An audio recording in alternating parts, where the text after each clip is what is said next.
Good morning, happy Thursday. For those of you who have never caught me live before, my name is Jewel, and I am a grateful recovering addict. I will celebrate 9 years clean in August of this year. Gonna go live with my brother-in-law Joe, who's saying he's not seeing the video. Hold on. Hey, Miss Patty. Let me get Joe on here. I sent him the invite. Oh, there he is. There you are, Joe. Oh, Miss Patty, sorry, hit the wrong one. Your little bubbles were too close to each other. Morning. What's up? Good morning. This was like a no hassle get on together, Joe. That doesn't happen very often for us. No. Are you gonna share it out? Oh yeah, sure. Dang, I always forget to bring. Let me see if I can do it while you share it out. Good morning, Karen. As you guys come on, feel free to say hello. Hopefully this plane will go over here in a minute. Morning, Miss Patty.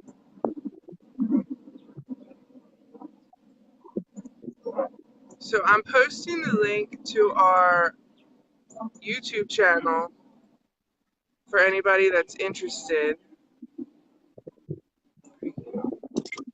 I've been sharing, even when Joe and I have been doing some different lives in some of the clean and sober groups. So I've been uploading the ones that we do in the groups on the YouTube channel. That way, for anybody that's not a part of the groups, can still see the videos. Sorry, guys. Okay, so I'm just waiting for the air traffic. I mean,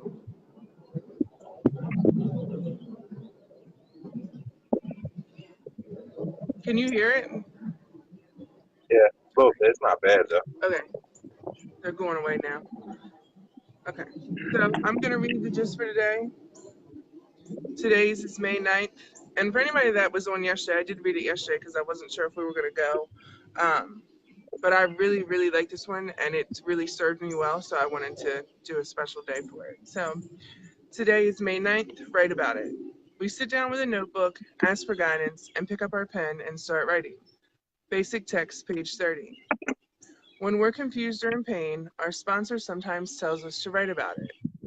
Though we may groan as we drag out the notebook, we know that it will help. By laying it all out on paper, we give ourselves the chance to sort through what's bothering us. We know we can get to the bottom of our confusion and find out what's really causing our pain when we put the pen to the paper. Writing can be rewarding, especially when working through the steps. Many members maintain a daily journal.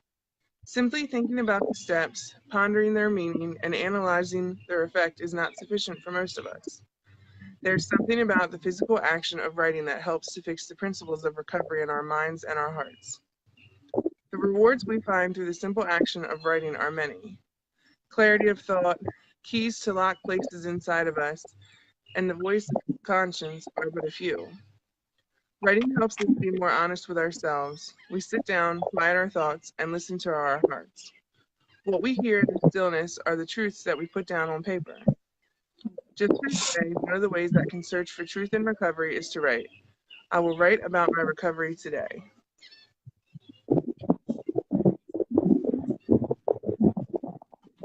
So I just really like it because, I started the blog sometime last year. I can't remember exactly when I started it, but I started it last year. And good morning. And it really, I didn't know how I was going to feel about it because you know how I am, Joe. I don't feel like I'm a writer. I don't feel like I have a way with words like you and Josh and Shiver do. Um, but something about writing it always makes me feel better afterwards. Like, it doesn't matter what I write about, if I write about the event or like when I wrote the article about you the one time. I wrote things about my recovery, like early on. I've wrote things about your mom, especially when I write about your mom, it really helps. Um, I just really thought it was an important one to read. So, Yeah, and I talked about in a couple of my latest videos, I talked about how one of the tools you can use when you get into recovery that'll help you, and I said it'll help you even if you're not in recovery. yeah. Um, Try to write down things that it's almost like retraining yourself. Um, for example, say you want to, become like in a career pathway. Say you want to get a certain career. Mm, So the research, you write down a list of things you need to do to pursue that career, right. and you break it down in a step by step, and it makes it so much easier. It makes it so much more obtainable because now you can see it in front of you exactly the way it Mm, is and exactly the order you need to go in instead of just knowing all these different things you need to do, and you kind of get overwhelmed because you're like, oh, I got to do 20 things, yeah. and kind of just run in circles and never really get there. If you actually write it out and do it step by step, it makes it so much easier, and it gives you daily or weekly or monthly wins that you can feel confident about, and then you move into the next step with confidence because you're like, okay, that's out of the way, Right. and you can watch one of your goals just appear to you. You know what? Um, I think it helps. I know for me, it helps kind of free up my mind. Like, I write to-do lists often, like with the business stuff or event stuff, or if we have a lot of appointments that week or whatever, I'll write my list out, and I find that I'm not as overwhelmed by my list when I write it down as I am opposed to when it's inside of my head still. You know what I mean? And I right. think it's because I don't know if it's because I worry about forgetting a piece or if it's just so much inside of my head because I'll write it out and I'll be like, oh, well, that's not bad. But while I'm thinking about it, I'm literally like overwhelming myself because it's so many different tasks that might not even be that long of tasks, but still. Um, and it's funny because I never liked to write, and I don't want to say that I necessarily enjoy writing. Um, Obviously, I get some sort of satisfaction out of it, or I wouldn't do it. But in school and stuff, I hated to write because I didn't feel like, I guess because of the lack of confidence in myself. But when you're writing about yourself, or you're writing about your recovery, or you're writing about things that are bothering you, there's no pressure being put on you to, that it's going to get graded or anything like that. I don't know if that makes sense, but I mean, I always like to write, yeah, so it's easy for me because um, I've been writing poetry since I was like 10 years old. yeah, And when I was in school, I always got good grades on papers. A lot of times when we had to write like essays and papers, a lot of times that shit would carry my grade because I get such a good grade on that. right, And then on the test, I would just kind of wing it, and it would, always balance out. And even in college, when I got to college, I would write a lot of like, Cyrus papers and shit because I enjoyed doing it. right, Um, and I don't know, it's not just writing down things you want to accomplish, like the do list. Um, I talk to people sometimes and tell them, when you get into recovery, or even if you're not in recovery, if you're having a hard time, write down a list of things that you like about yourself yeah, and read them every. That'll help build your confidence because a lot of times, in general, a lot of people have self-esteem issues, and it's all self-made and self-created. yeah, You know what I'm or our own worst critic. saying? Yeah. And there's it's not off topic. I mean, it's on topic a little bit, not, but I don't watch basketball, but I've seen this like big debate about Steph Curry's wife, and she went on a talk show with Jada Pinkett, and she was talking about how like she doesn't get male attention, and she kind of like is not satisfied because she's not getting other male attention, even though she has Steph Curry, as a husband or fiance or whatever the fuck. I don't know the dynamics of the relationship, but it's like people in general. I felt like, how I felt about the topic was I seen a lot of people arguing about it, but how I felt about it, if you look, it's always going to be temporary. It's never going to be permanent. Um, you have to value yourself and know your self-worth on your own. And a way you can do that is you can write down things that you like about yourself and focus on those things. Don't focus on the little things you don't like about yourself. You know, if you have a, you know, you're a little too skinny or a little too chubby, or if you got a, you know, a chipped tooth or whatever the fuck, you know what I mean? Like Right. we all can like pick apart things that we don't like about ourselves, and you don't need validation from other people to make yourself feel whole. You need that shit from the person in the mirror. You need, Yeah. you know, you can be, you know, you can have a low self-esteem and people can build you up all the time, and you'll feel good as long as people are building you up. But then when they're not building you up, you feel like shit again, and you don't feel like And you're it's like a attractive. big low then too. It's not like, you know, if you just have a bad day. It's like if you literally solely depend on having confidence from other people, then when they leave or they're gone or they're not there to boost your head up that day, your low is 10 times worse, I feel like, than it would be if you had self-confidence, you know? It's Yeah, not it's just a, easy. it's a false sense of self, Yeah. you know, when you're looking for the validation from somebody else, it's giving you a false sense of who you are, and you know, where you are in life, and you know, the way you appear to other people, because you know, there's 10 people who might think you're this way, and then there's 10 people who might think you're that way, and over time you start to understand that. Like when I was growing up, you know, I was always heavy, you know, so Right. Me too. um but I had no problem with like relationships with females because they liked my personality. They liked who I was, and Right. it shined through. You know what I mean? But at the end of the day, it was always hard for me to like go to that next level, and I always had to like work 10 times as hard with, you know, being, you know, with my personality, and you know what I'm saying. And then Yeah. when I lost weight and all these girls started giving me attention, it was like I didn't know how to feel about it, and then eventually you start to chase that, like you start to chase that shit where like now you're looking for every little person to like give you attention and Right. tell you that you look good or tell you that you're doing good, or and it's like then you realize like I'm chasing a dead end, you know, like you end up chasing a dead end because you're always looking for validation from somebody else, and it's only temporary. It's not something that's going to be permanent. Right. But if you can if you can find validation in yourself and you can have your own self-worth, and you don't need validation from anybody else. You know what I'm saying? You don't Yeah. need somebody to tell you that you look good or you're doing good or whatever the case may be, because you know you're doing good. You believe it. Right. And part of believing it is, you know, practicing on how to control your thoughts. And to me, the easiest way to do that is to write that shit down. Write down things that you like about yourself and read those to yourself every day, or somebody that you trust that you know feels the same about you. Read it to them, and Yeah. then they can kind of like coach you through it, and tell you like yes, yes, yes, you know. And then um, as time moves on, you start to realize like, okay, I'm kind of getting into the part of my life where I'm old, and I don't need validation from anybody else. Right. You know what I mean?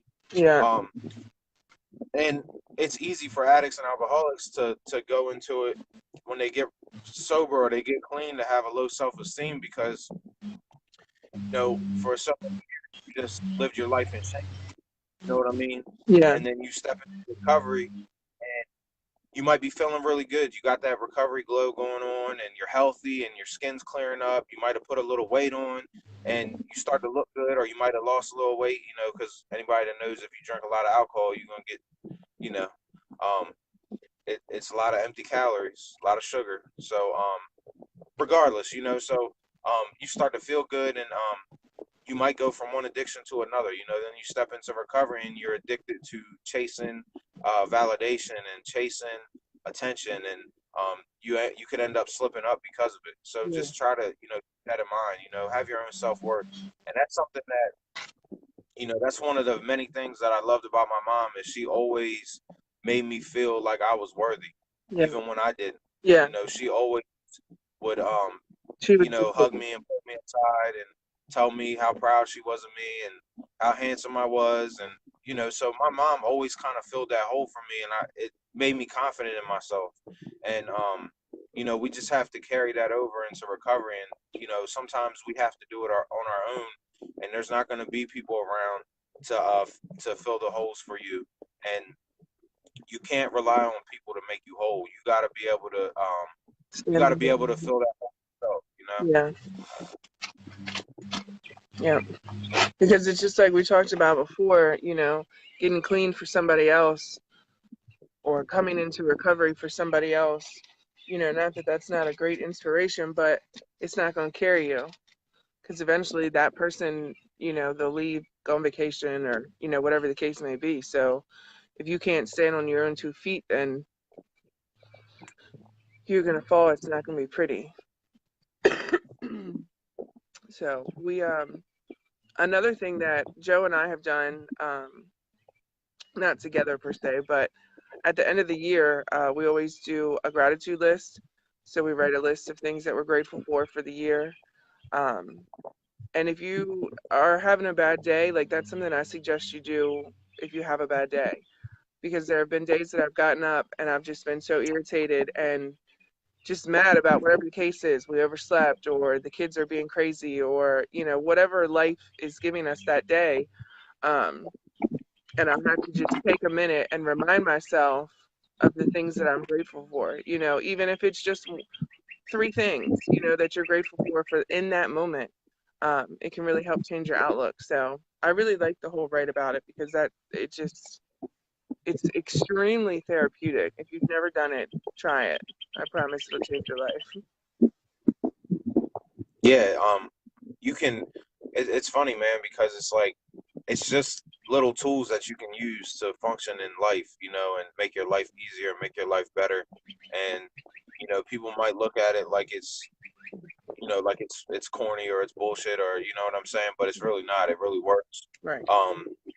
You could be having a bad day. Like sometimes, I think about my growth as a person and my wife's growth as a person. And sometimes back in the day, if something went wrong, if the car broke down or the lecture got shut off, or, we missed the bill, or, we lost some money, or whatever the case may be, we would let that carry for like a week, and we would argue and we would fight, and it would just be this big thing. And now it's like when something comes up that's unfortunate or something we couldn't control, um, we just kind of get together and we might send each other like things that we're grateful for, and it'll turn your whole day around. And then Yeah. all of a sudden, problems all get fixed somehow. Right. You know what I mean? Because you're focused, you're not cloudy, you're not angry, you don't have any like baggage that you've created, and you've drugged this problem out, or you've made this problem worse because you just reacted wrong to it. Right. And you say all these things you're grateful for, and you're like, shit, this is just an issue that we can the problem to solve. This isn't nothing that is gonna take us out of here, So let's just, be happy, be grateful, and focus on how we're gonna accomplish this task or get this problem fixed. And it always makes it a lot easier, and it gets done a lot quicker. Yeah.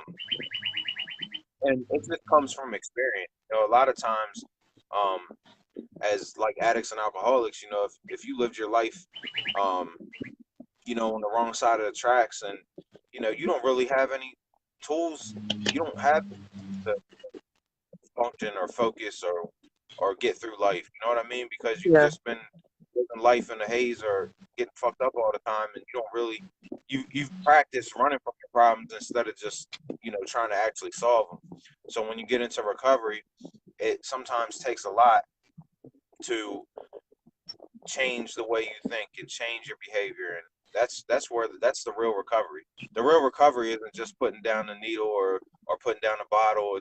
It's more than that. It's deeper than that. Yeah. Real recovery comes from when you start to change and evolve as a person, and when you start to practice how to cope and how to function in life without using drugs or drinking alcohol. So just keep that in mind. Yeah. If you haven't tried it, try it. I'm so mad right now. I was gonna open the book because I was gonna say something about the steps, about how the steps is all self-work.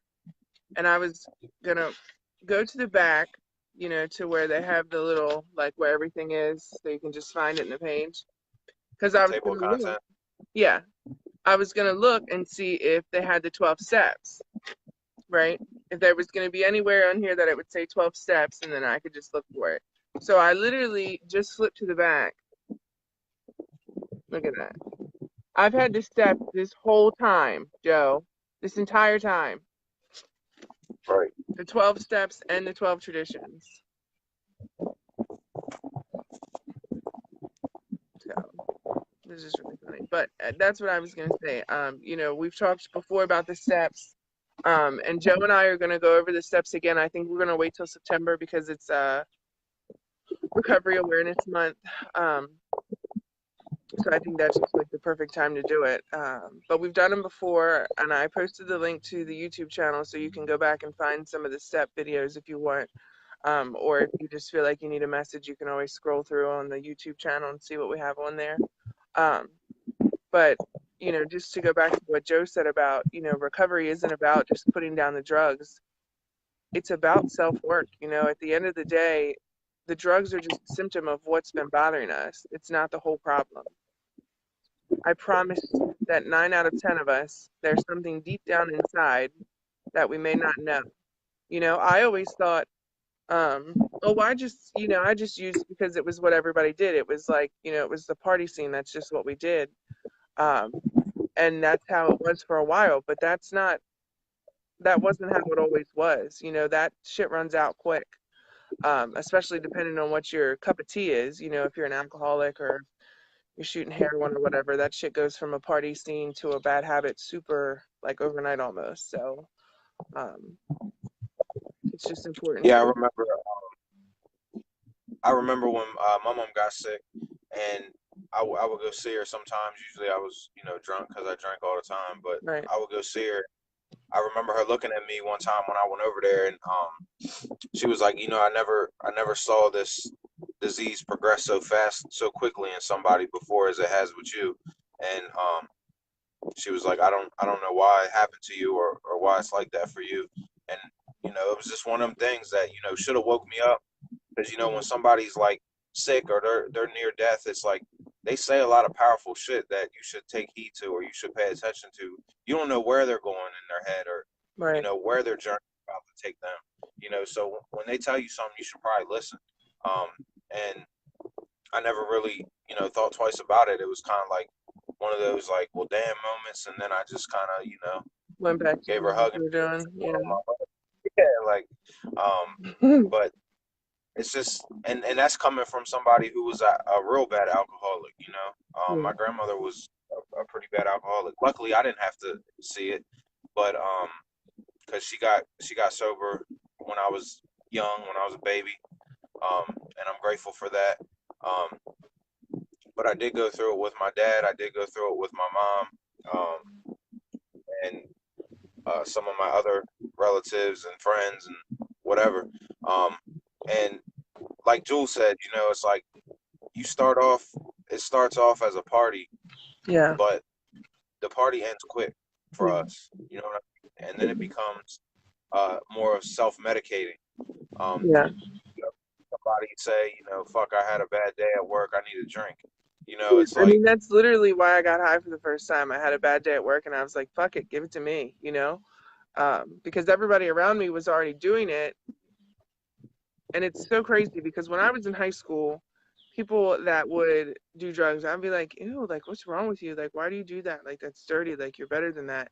And then, you know, it wasn't that long after I got out of school. I graduated in August, and by October, I was getting high. So it was just so crazy to me because I just always, I don't know, I had a bad day at work, and that's all. That's literally all it was. I had a bad day at work, and it probably wasn't even really that bad. You know, I just in that moment decided that I couldn't cope.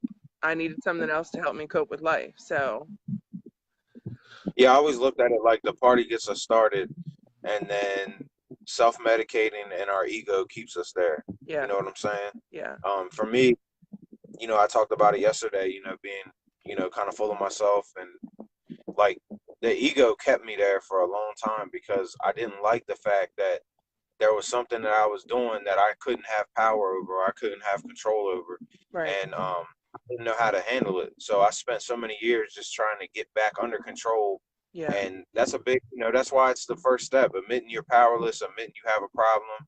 And it makes it easier when you can just finally admit, like, I can't fucking control this shit. You know what I'm saying? So I need to just leave it alone. You know what I mean? Yeah. Um, it'd be like anything, it'd be like if, you bought a really, really fast car and you couldn't control yourself in it. Right. And it could be hazardous to you, then you go get a different car. You know what I mean? Like, this Yeah. probably ain't for you. Oh, did you read that article I sent you yesterday when we got off? No, I didn't. I sent it to you and Shira. I told you guys to read it. It wasn't that long. Um, so Giselle is a friend of ours. She sent me this article about, let me pull it up real quick. It's about over in China. It's not going to let me open it. Over in China, the doctors are about to try a new experiment. And I didn't check the dates on the article, so if it's already happened, I'm a little late to the game, I guess. Anyway, so the doctors are going to try drilling holes inside of drug addicts' brains to, I don't know the exact technical terms, to use electrodes to get drug addicts to stop using drugs. So basically, it just talks about how it's still highly experimental, like they're just now starting their first wave of trials with patients. Um, they said they've had a hard time getting volunteers for it. I'm like, well, who really wants to sign up for brain surgery? Because that's more or less what it is. You know what I mean? Uh, but I guess their hope is that doing this procedure can help cure drug addiction. It's supposed to be, from what I gathered, it's supposed to be like a pacemaker they put inside of your brain, I guess, and it can help control the electrodes. I mean, I'm not a doctor. The article is really not that long or detailed, but that's basically the gist of it. And if it comes to be something that actually works and they were to bring it to the United States, it would cost anybody who wanted to have the procedure done $100,000, like to get started. So Okay, number one, fuck that. Number two, nobody using drugs or drinking can afford it. So I let's wish you just. had read the article because you might have had a little more insight. It was just she sent it to me when we were live yesterday, and I had messaged her back.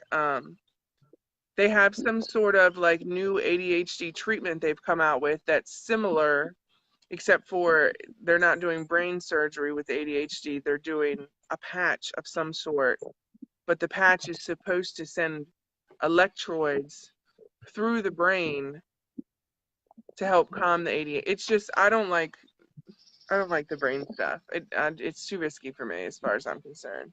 And I don't think, like you said, first off, people that are using or getting drunk, they're not going to be able to afford it, for one. And for two, because she made the comment to me, she wondered if insurance companies would cover it. And I feel like they probably won't because they'll see it as cosmetic. You know what I mean? They'll see it as, well, you could just go to treatment and get your life together. Or, you know what I mean? It would be cheaper for the Yeah, insurance company to send them to treatment versus sending them to get this surgery done. you already know how I am with that kind of shit. With I'm the same. I'm the same way with medicines. I don't like. You know what I'm saying? Like, I feel like when you put something foreign into your body, you replace one of your body's functions. Yeah. You have the ability to do all these things that you're putting these drugs into your body for on your own. You just have to practice at it. You have to work at it. You have to try. You have to actually Put in the work. Well, it's just like when work. it comes to losing weight. You know what I mean? Sure, you can go out and you can have surgery, or you can go out and you can go to the doctor and the doctor can write you a prescription for something that's supposed to help suppress your appetite. But at the end of the day, if you're not doing the work behind it, nothing's going to change. Right. Yeah, it was So just, Josh talks about the norm of your lifestyle, and that was probably the hardest. That was probably the number one thing that was hard for me, is because I liked the lifestyle that I was living when I was drinking. Yeah. I like I like the fuck it switch that I could flip. You Yeah. know what I mean? And I like Yeah. the fact that I didn't really care about consequences, and you feel invincible. You feel like you can just go out and do whatever you want. Right. And that was probably the hardest thing for me, is like letting go of the lifestyle, because I felt like if I gave up alcohol, I wouldn't be who I was. Right. I would not be the same person.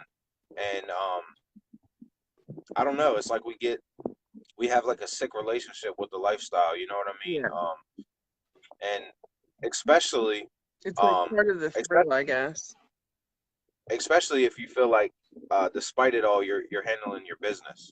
Right. Um, kind of staying on point to a certain degree, and you can validate, just like we talked about the validation topic. You can validate what you're doing and be like, well, I still got a roof over my head, I still got some Right. food in the fridge.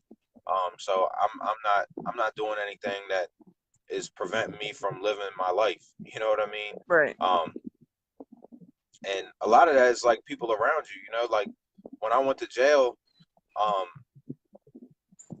it's like I couldn't be a provider, or a good husband or a good brother or good anything. You know what I'm saying? But everything got held down from me while I was gone, and when I came home, I walked into life like nothing changed. Right. I just lost some time, and here I am. Right. I'm back home. I got a job. Everything's still here. The house is still here. You know what I mean? Like Right. nothing's changed. The car's still here. So it's just like one of them things where, um, and that's why like we talk about enabling. Like, and we'll take advantage of people that love us, because they'll help keep us afloat. You know what I mean? Yeah. They'll help us keep up appearances. Yeah. Even though everybody from the town that I lived in knew I was a sloppy drunk, and they're like, well, he's still getting around. He's still got a job. He's still got a place to live. You Right. know what I mean? So it's like, but they didn't see the people behind it. They didn't see my wife behind me, holding me up. They didn't see, my brother, put me in check, or, keeping me from going out, or, you know what I'm saying? They didn't Right. see none of the people behind me that were like saving me from myself, or, making me look better than what I really was. Right. Um, and eventually that shit comes to a head. It's like you end up jeopardizing all that shit. And rock bottom, everybody's rock bottom's different. Yeah. um but my rock bottom was just I just got tired of living a less than life. I got tired of wasting my life. I got tired of my side hurting, and having fucking yellow eyes, and having a headache, and throwing up, and eventually, man, you just get tired of that shit. Yeah. um and you come to a point in your life where it's like, okay, I've done this for X amount of years. What the fuck am I missing? I used to tell that to my mom all the time. I'm like, Mom, you're 48 years old. You've literally done everything you could possibly do Right. in the street life and in addiction. What the fuck do you got to lose? What are you missing out on? What's Right. not? I was like, I told her one time, I'm like, you could get clean for 20 years and go back out there, and it'll be the same exact fucking life that you left. Nothing changes. Yeah. But when you're clean and you're sober, your life is forever evolving. You're forever getting better. You're forever progressing, because you're clear headed. You're Right. thinking clearly, um, and all the other things that weren't important become important. So you can accomplish so many things in so many different areas in your life, because your number one priority isn't getting fucked up anymore. Right. I want to touch back on when you were talking about enabling. I told you that the girl that I had went and met with, that she checked herself into detox, and then she went into there's a program in Delaware called Teen Challenge. It's a faith-based program, and I really don't know too many details about it, other than the house that she's at is in for women. Um, if she chooses to have her son there, she can, which I think is really nice, because I know that, I mean, I don't know from personal experience, because I was very thankful and somehow got lucky that I didn't have children until I was in recovery. But I can imagine as a mom now, the stress and the added that puts on you, when you're when you want to do better, but it's like, well, if I go away, like who's going to take care of my kids and all these things. So anyways, um, her aunt, I just wanted to say I was really proud of her because I was afraid when she originally messaged me and said, my niece is struggling with addiction and she's gone to treatment, but she ends up relapsing at parties, because friends are doing it or whatever the case is. Um, she was considering allowing her to move in with her. And my biggest concern was that she was going to take advantage of her aunt, or her aunt would end up enabling her, whatever the case was. So I was just really proud of her because she stuck her guns. She was supposed to do one thing, she ended up not doing it, and her aunt was like, "Okay, come get your stuff. Like you got to go. This was the deal. You're not doing it." You know what I mean? Um, and then even she had came back and was gonna do something else, and she was like, "Nope, said you were gonna do this. You're not doing it. Come get your stuff. You gotta go." So Monday was her birthday, her niece's birthday. And she come over, and she said she convinced her to go to this program, and so she took her yesterday. She said it was bittersweet. She said I was able to hold in all my tears until I left. But I'm just so excited that she finally got there, because if she really sticks it out, like, her son is 18 months old. I said he'll never know, he'll never have any idea.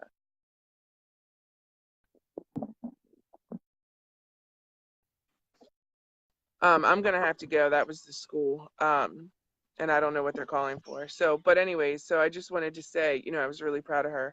For some reason, all the comments are flooding into me now. I've not seen anybody's comments this whole time. So let's do our shameless plugs. I gotta call the school and see what's wrong.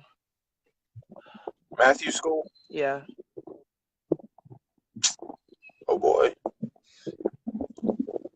Today, Thursday. I mean, could be anything. We took him to school late, so I don't. He's not been there but like an hour, so I don't understand what the problem is already.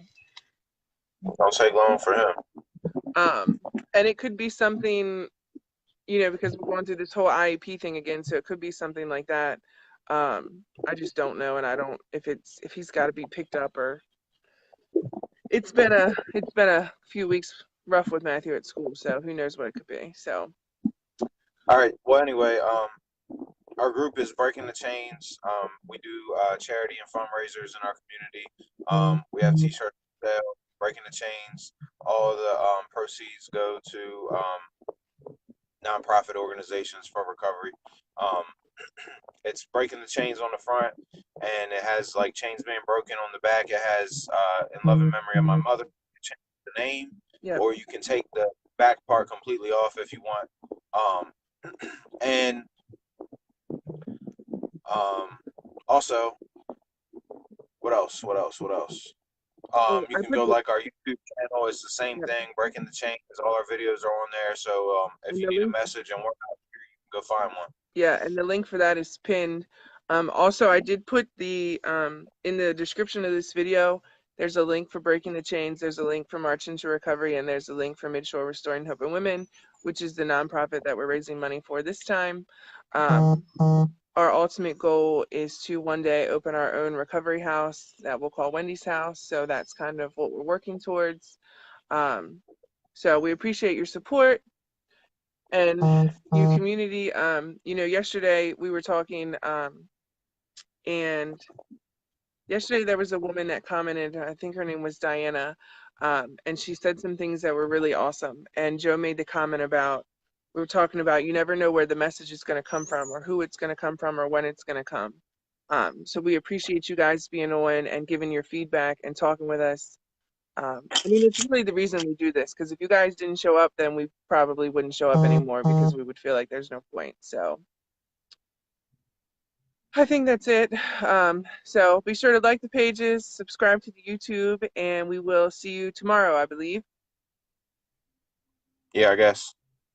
So, all right, guys. Have a great day. Look, Logan, I got my Dent Gym shirt on because I seen she just got on. All right, guys. Have a good one.